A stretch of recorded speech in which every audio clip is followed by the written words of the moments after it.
What's up, everybody? So we're back with another episode today. I have a gentleman that I've probably known for almost like 2 months now. I came into the game and I've been doing this for a very long time. There's not many times you get somebody to come in and the first thing they buy is the most expensive, the best, the best leads. But this gentleman came and was like, "Yeah, bro, let me get about 30 of those." And I'm like, "All right." He's like, "Yeah, I'm brand new." But I want to bring him to the stage because I think he has a very unique perspective. But I should thank you for hopping on today, bro. Yeah, no problem. Thanks for having me. I appreciate it. Of course, of course. So let's hop right into it before we get into the nitty gritty of the leads and your experience in selling. I genuinely do want to know how did we get here? Like, what did you do before this? You obviously just started in the life insurance space, but just context for people that are watching, a little backstory of your sales experience up until now and why you even chose to get into the life insurance space. Yeah, I mean, a bit of a unique progression for me. Actually was working at Charles Schwab before I was on the institutional trade desk. I like trading and I like all that stuff, but I kind of wanted a little bit more. I wanted to be able to control what I was making at a little bit of a higher level. So I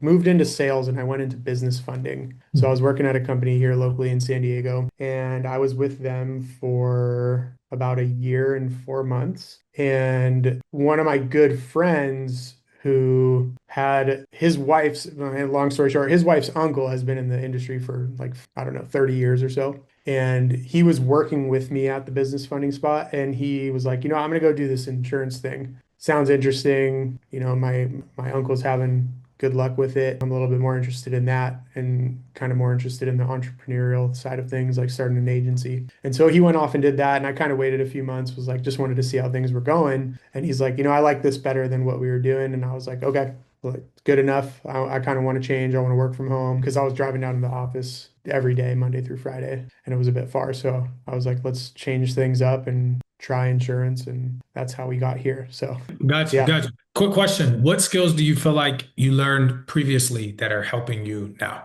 Yeah, I mean, geez, I mean, all of my skills previously were helping me now. Just learning how to be consultative, right? Not being overly pushy, learning how to speak numbers with clients because we were selling weeklies, right? We were selling people were paying anywhere from, I don't know, 500 to 4,500 a week on these deals that they were doing. So being able to speak to payments and learn how to structure different payments for clients and figuring out what's working for them in their current situation really helped out. And then just really the activity thing. I think it would be super hard to come into this and not really know that you're going to have to make a bunch of phone calls, you're going to have to text, you're going to have to leave messages, be on top of stuff. So I had all of that before coming over to the insurance space because I was doing that in the telesales role every day. So it was nice because I was already used to doing it. So transitioning over to this, I knew that I was going to be doing it. Hopefully that answers the question. No, it does. It does a lot. I want to know this. So, and not to jump too quick. Yeah. So I feel like your experience with that made you, would you say like less afraid, I guess, to hop into the deep end? Because genuinely asking, were we the first leads that you ever bought coming into the industry, or had you like worked anything before? No, you guys were the first leads, but I also, I think having a good upline, people with like good perspective is super important because they're going to tell you what to do and you should listen to them. You should listen to them and you should go into it. And once again, people always say like, oh, I got to spend this money to get these leads. But once again, people have said it many times. It's like you're investing the money. It's your marketing. That's what we're doing. We may not be running our own marketing on the back end. That's what you guys are actually doing for us. But the investment then should be turning around. So you just have to have confidence in yourself. And I think that was really the biggest thing for me coming over here was like, I have complete faith in myself that I'm going to be able to come here and figure it out. But yeah, Right. you guys were the first leads that I purchased. Yeah, I love it, bro. I genuinely. I mean, it speaks to your culture. We've had Sean on as well. And it's like the way that you all handle business, one of the reasons why we continue to work with you guys and you guys are successful. But all right, cool. Let's take that a little bit to the right. Now, I want to talk about your sales skills. So tell me about most times when I ask this question, I'll be like, hey, tell me about your first 30 days in the industry. And it's like horror stories. They're just like banging their head against the wall and like absolute, 3-year-old leads. But I want to know, how were your first 30 days in the industry, learning curves that you had to overcome for that agent who's like, hey, I'm buying fresh leads. What would you say to them, or what were kind of some of the obstacles that you had to learn? Yeah, I mean, really for me, it was like learning which carriers to go through. That was kind of the hardest thing was like figuring out what their situation was and then knowing which of the carriers to use based on what they told you. That was the hardest thing for me. And like, I'm also the type of person who's going to ask like a bunch of questions up front, which isn't always the best because it's easier to just keep it simple, stupid, right? Like they say that KISS acronym. So that was the hardest part for me was just making sure that I was going to the right carrier and then like learning the applications. It's kind of more operational stuff rather than like I guess sales skills. But I mean, I came in, bought that first 30 set. I think I sold one, two, three, four. I sold five, like had a couple declines, but we were hitting about 50% of appointment set. So, I mean, that I felt like that was pretty good. And once again, I'm new to the industry, so I don't know what everyone's closing at, but I felt like for my first set of leads that worked out all right, you know. But yeah, I would say that was the hardest. I mean, the activity wasn't hard because I was already used to it, but just the carrier stuff and that's about it. Yeah, I don't know. Yeah, I don't no, really no, know what else. but like you don't know, but I have agents who have been doing this for years that can't like get those numbers. So for you, that to be your literal first month and how you work leads, it just speaks to not only the leads, but really more importantly, you and how you're working them. So that leads me into my next point. You've said this like three times, and you said it before we started. So you talk about activity. First of all, what does that mean to you? And then for an agent, what does that actually look like? Like put something tangible for them so they can have a reference point in regards to like your expectation for activity. Because they're like, yo, you got 30 leads, you booked 15 appointments and closed five. I would love to do that. But then it's Yeah. like, what did you actually do? And how can they kind of do the same thing? Yeah, I mean, so like on a day-to-day thing is like, lead comes in, double dial it. You could triple dial it if you want. I don't always hit them with a text message or voice message first. I'll like give it a few times just so they don't. I mean, I feel like some people just block you right away, which is funny because they're the ones filling out the inquiry online. But I think the first set that I did, I was just trying to hit them with the appointment and like get it set first. And then, moving on to the next, it just depended on it's dependent on the client. Like if they're in it right now, they're like, yeah, I submitted that. Like, let's go, let's have a conversation. Then I'll just go into it right away and just work through the script that I have. But if they kind of seem like they're standoffish a little bit, then I try to get an appointment booked and then just do the follow-up from there. But activity wise, I mean, you got to make sure you're calling every lead, you're double dialing, you're doing the FaceTime audio, they're blocking you. So sometimes they have the AI stuff going. You can't call them, so you got to try and get to them some other way. I tried sending the emails first. That didn't really work out. I haven't really had any response for emails. I'm assuming it's all going to spam. And then initially, so I had bought those 30 text verified, which are the $55 ones. But that was all I had. So what I noticed quickly was that I didn't have enough leads to actually get to the activity that I wanted because I was used to doing like 50 to 150 dials a day. And that wasn't double dialing. That was just like I'm talking contacts from the or leads, I guess you could call them, hit 150 different leads anywhere in that range.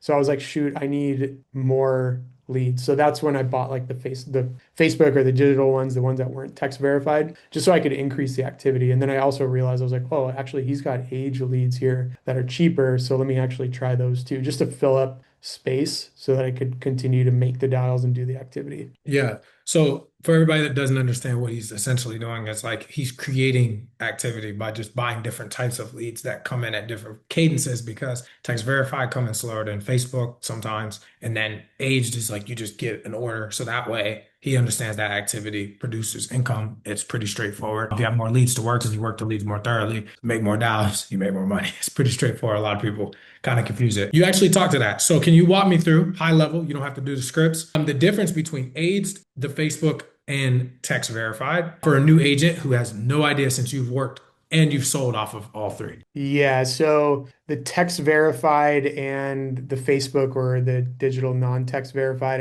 I do it the same way. Just call them, try and get them on the phone, like introduce myself, let them know like I'm the one who's going to be taking care of you in that state, right? Like I'm the field underwriter, I'm the person who received your mortgage protection request. Make sure you send them over your license so they know, so they can trust you quickly. Because I think that's the other thing is like these people are filling out this information online. So if they get a random phone call from a random number, maybe out of state, then you need to quickly build the trust as fast as you can so that they don't push you off. So that's how I handle those ones. And then once again, just getting into it with the script. And then the difference with that and then the age leads. I guess the age leads, I've got like a CRM and I've got like a little bit of an AI bot that's kind of hitting them up, trying to get their attention and build engagement and then book appointments for me. So that's how I was kind of successful on that side of things. But they are a little bit different because it's like these people have either number one, they've been blown up by a bunch of different agents. They didn't like what they saw from those agents. They weren't interested, or it was like a timing thing. So it's really just trying to get back on the phone with them and see if that's something that they're still interested in. Luckily, the AI systems that we have in place right now had been pretty successful in doing that. So just trying to build on that and, create more opportunity through the age leads, which is great because coming off starting as a new agent, like I couldn't afford to do, back to back to back weeks of the text verified. I mean, it's just that's the case, right? Like you're not going to have the cash flow yet. So if you can spend less money up front on the age just to build yourself up before you get to the more text verified, then that's the way I'm trying to do it. So I'll do text verified 1 week, I'll do age the next, then more text verified and just offset it. So the spend and the cash flow can kind of catch up. Yeah. Now, I'm an agent, and I appreciate you touching on that. I'm an agent. One of the biggest things I get asked is what is the difference between your text verified and your Facebook leads? I give them a more elaborate answer, but since you've ran both, what is the difference? I prefer the text verified, me personally, but I know some people like the Facebook, some people, but since you've done both, what's the difference between the two, and when do you feel like it's appropriate for an agent to do one or the other? Realistically, if somebody told me before that the text verified are better, I wouldn't even have run the digital. The reason is because the text verified, and I don't know how your guys' systems work and how they get to that, but they're text verified. Somebody had to enter a code after they input information. They're probably expecting a call, most of them anyway. So with the digital, it seems like maybe that's just like a form they fill in. They don't have to do anything else after that. With the text verified, they fill in a form, then they have to verify that they're the one doing it. Am I tracking? Yeah.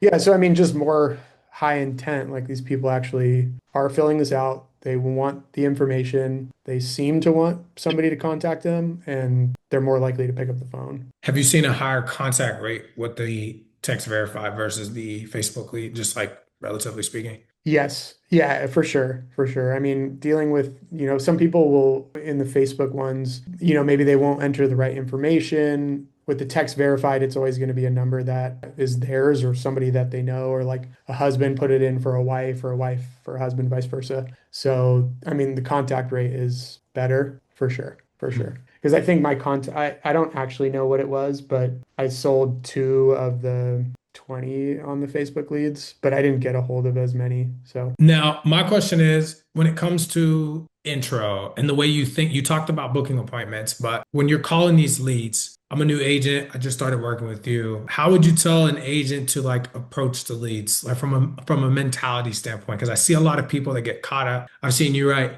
big premiums that seem, more equity protection style, some that are more like term-ish style. I guess what is your mindset when the person picks up the phone, they're 72 years old with a $200,000 mortgage? Like how are you approaching that, or what have you learned that's been working effectively to help you close those deals? Because that's the biggest objection I get on getting leads, and they're all old. And it's like I mean I know, from your lineage, we love that because it's like, yeah, it's going to be whole life plan, equity protection. It's going to be a super fat premium. But can you walk people through who are kind of experienced that and what you learned kind of in the way that you pitch it to people? yeah. So, I mean, once again, it's a lot of the older people still will come in like looking for coverage on the balance, but they just don't realize that it's really expensive. So, like, why not take some of that money that you're going to pay for the full balance on the loan and like take your grandkids out to the movies or take them to lunch? Like, don't overinsure yourself.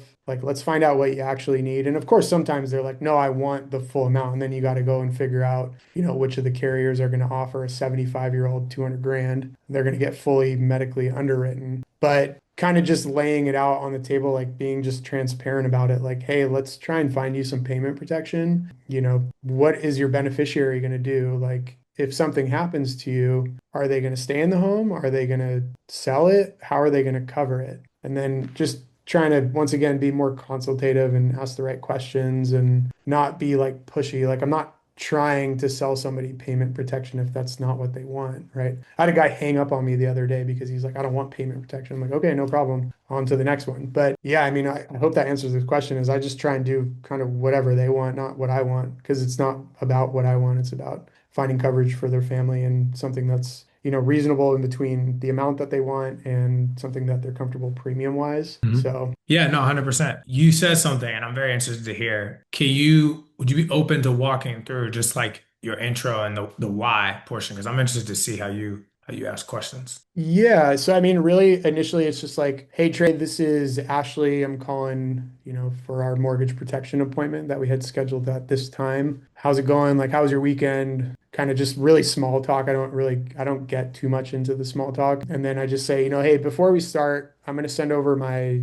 license. I'm required by the state to do that. So can you just verify that you got that? I'm going to text it over to you. Is that okay? Yeah, that's okay. And then, hey, if you don't mind, are you looking for coverage for yourself or for a loved one? Do you usually make decisions together? And then let's just pretend you're like, no, like I'm good. If they say yes, I'm like, okay, we'll throw it on speaker just so that you can both listen to it. And then so mortgage protection, it's pretty straightforward, right? But before I move forward and ask some of those health questions that I'm sure you're waiting for, what is your main motivation? Like what has you looking for mortgage protection? What are you looking to accomplish? And then you're like, well, I want to make sure that my wife's taken care of before, or if I pass. I'm like, okay, got it. So you want to make sure that your wife's taken care of if you pass. That makes sense. Usually people are reaching out because they just experienced like some kind of health scare or passing of a loved one. Did anything happen like that for you? No, I'm just been thinking about it. Okay, got it. You've been thinking about it. How long have you been thinking about it for? Just trying to like, because that's another thing. A lot of people they'd inquire and they've been thinking about it for a little bit. If they'd been thinking about it for a little bit, they probably already got pricing from another agent. If it's new to them, then it may lead you into whether they're going to be shocked with price or not, depending on their age. But I'll ask questions like, who would take over the mortgage if anything happens to you? If everything were to stay the same and you were to pass, how would your beneficiary handle everything financially? Like, would it be a burden to them? Would they realistically be able to cover it? And then, like, things like, why is that important to you? Why is finding coverage important to you? And then, yeah, and then I try and get to the health questions as quick as possible because that's really what they're already expecting that. But I do preface it. I'll say, like, hey, there's things that will determine what you're eligible for, whether it be your age, the coverage amount, health history. So those are things that we do have to answer. And then just like the standard questions, tobacco, cancer, heart attack, stroke. So just stuff like that. And then, I mean, that's really about it. I just try and let the client talk as much as possible. I try to not talk as much as I can and just Mhm. ask questions. One thing I heard a while back, they said like the person asking questions is the one that's in control of the conversation, whether it seems like it or not. But so I just try and stick to that. Like, hey, make sure you're asking the right questions. If they say something that seems important or, they mention a family member, this or that, then try and, peel back the onion layers a little bit and really find out their why. Because if you can't find out their why, then you're not going to get an app in at the end. How many states did you start with when you were getting licensed? Yeah, so I started with, well, I still have the same amount. I haven't gotten any new states recently, but I think it was like five, and then now I'm at like 12 Okay. or 13. Got you. The reason I'm asking is you got states, you went for the best leads, bet on yourself. It worked, obviously. Where does that come from for you, though? Is my question. Like, I know you mentioned your previous experience, but where does that like I'm going all in mentality, like where did you get that from? That's a good question. I don't really know. I mean, it's more of like I have to. Like I left my other job with like I just quit, Jan 1 and I was like, we're gonna just do this. It's I guess a confidence thing. I saw that it was working for my buddy and I figured if he can do it, why can't I do it? But I mean, it's just, I don't know. Other people are doing it. Other people are writing 100K in premium in a month. So like, why can't I do that? You have to figure out how to scale to that point. I'm not going to do that right away, but I mean, you have to this is sales. You got to at least be able to talk confidently to the clients. You should be able to talk confidently about yourself. And it doesn't have to be like an ego thing. I'm not sitting here like that, but yeah, I mean, you just got to do what you got to do. And the way to do that is by buying the leads and putting the activity in. Yeah. And I mean, and I appreciate you answering it like that. Like it's not a trick question, but I wanted them to hear you say it because Yeah. there is no secret answer. No, Like yeah. nobody's born with the yeah, I just like betting on myself gene. You just at some point you gotta Yeah. just like, okay, this is what I'm gonna do. And you basically told yourself, mindset I live with it like is it has to work or it has to work. Like you just put yourself in that situation where it's like, all right, I left my job. This is how much money I have. My upline or mentor told me to do something. I'm just gonna do it and I'm gonna figure it out. Hmm. And then you just Yeah. do whatever you have to do because you don't have any other options. When you eliminate all the options, you truly decide, right? Cut off what you're saying that you were going to do before, and you just go all in on one thing. Good things tend to happen. Shifting gears a little bit, you touched on the leads, your experience, your script, which I know people will greatly appreciate. I want to talk about working with us. Now, I know it's your only experience, so we'll use that, but you've worked in other jobs. It sounds like you understand how like advertising and marketing and sales works in general. But can you touch on for the people like your experience with us at Agent Lead Lab thus far, from customer service, the leads themselves, and everything, but your experience for anybody that's kind of asking, like, what is it like to work with us? Yeah. No, it's been great. Everything from like I would say the biggest thing, obviously the leads are good, they're working, we're selling off of them, the contact rate's good, but the communication on the back end with you guys has been super positive, like from, text messaging to the Discord and asking questions and getting answers. And I mean, yeah, I wouldn't really want to have it any other way because if you have a partner that you're working with and you can't get answers from them, then it's not a partnership. So yeah, I mean the leads are good, number one. The communication's good, number two. I mean, that's all I was really looking for. And I tried some other leads out here and there, and I just didn't like the setup as much elsewhere. Like now that it's been a couple months, I had like filled in some blank spots. But yeah, the experience with you guys has been good. Communication wise is really what I was looking for. And anytime I ask a question or ask for an order, like it happens quickly. So Yeah, no, 100%. That's what we try to pride ourselves on. But so at the end of the day, I wanted to create something that I never had when I was selling as an agent, which was like I hated emailing support. I didn't like the fact that I never could see my ads. I never knew what was going on. Nobody ever communicated with me. Nobody would ever call me. It was just like, mhm. buy these leads, shut up, dial, make it work. If it Yeah. doesn't work, like leave me alone. And it's just like, I don't know. I just didn't like that, bro. So when I got on this side of the fence, I wanted to, change things up. We're 3 minutes over, so I appreciate you. But I finish with this question all the time. Somebody is wanting to work with us or just has a question in general about like agent lead lab, or honestly, if you just want to give somebody any feedback and they're a brand new agent, they're watching this and they're like just getting started, or maybe they're purchasing their first order with us, what Mhm. advice or tips or anything would you give to them to kind of fast track them to success? Yeah, so what I would say, and it's what I'm doing right now, is like you don't have to go in and jump at like 30 or 50 leads because you're seeing people on social media buy that much right now. They're probably experienced agents. Like just go in and try like 20 fresh text verified leads because those are going to be the higher intent, and then fill it up with like 100 age leads just so that you can get the activity. Because when you're first starting out, you're not going to have your lead list built up. So you need to have that lead list. You need to be able to call and get the reps in and kind of figure out how to navigate conversations and like just find opportunity, right? And so do that to offset some of the spend by buying some more expensive ones, but don't go ham, like just buy 20 to start and then buy the aged and work them both and offset it and make sure you're actually dialing and putting in the activity. Yeah. No, that's great, bro. I think having a mixed batch of fresh and aged is always the best way to go because then once again you get the intent, but you also get the volume. Because if you only have a few leads dripping in a day and then you have nothing to do for the rest of the day, it's like one or two things gonna happen. Number one, you're gonna get really frustrated because you're like, oh my goodness, I have nobody to call, right? Or two, you're gonna just hammer those leads so hard that they're not gonna want to talk because they're the only people. So you're just sitting there all day long. You're gonna get blocked and then Mhm. that's not going to be good either. So cool, brothers. Anything else you want to leave with them before we hop off? Floor down to yours. No, I mean, you guys have been great. So that's all there really is to it.